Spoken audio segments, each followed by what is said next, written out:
Europe 1 Matin, Bruce Toussaint. L'édito politique d'Europe 1 Matin, Caroline Roux, bonjour. Bonjour Bruce, bonjour Julie, bonjour à tous. L'UMP dans l'impasse ce matin avec ce bras de fer d'une extrême brutalité entre Jean-François Copé et François Fillon. Est-ce que l'une des deux positions est plus audible que l'autre ? Lamentable, grotesque, piteux, minable. Une fois qu'on s'est fait plaisir en renvoyant les deux chefs de clan au triste spectacle qu'ils nous offrent, on n'a pas répondu à la question. Une fois qu'on a précisé que vraiment personne ne peut se réjouir de voir le premier parti de droite vitrifié par les haines, atomisé par les ambitions, on n'a pas répondu non plus. En fait, c'est un scénario noir. Le héros ne gagne pas à la fin, car les deux positions reposent sur un mensonge. Jean-François Copé admet les irrégularités, mais pose quand même en président élu, porté par le souffle d'un vote irréprochable. Un chef rassembleur et magnanime qui tend la main, mais rêve de distribuer des paires de claques.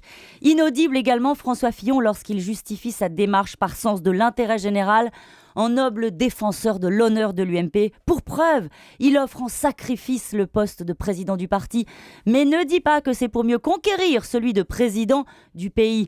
Depuis dimanche, à part l'engagement des militants qui ont cru, eux, à un nouveau départ, tout sonne faux. Oui, mais il suffit juste, au fond, de clarifier le vote des militants et c'est la démocratie qui va gagner à la fin. Ah non, mais la démocratie, elle a déjà perdu. Elle a été abîmée, salie par le doute, la force du vote qui donne à une seule voix au-dessus de 50% la légitimité de la victoire et le mandat pour rassembler a été anéanti par la suspicion de la triche.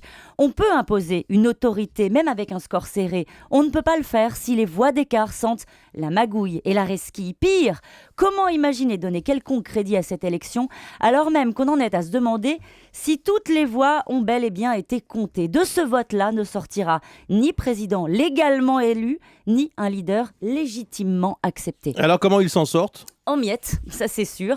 Crise de leadership, crise de ligne politique, groupe parlementaire fracturé, prédateurs en embuscade, à droite avec le Front National et au centre avec l'UDI. Comment s'en sortir ?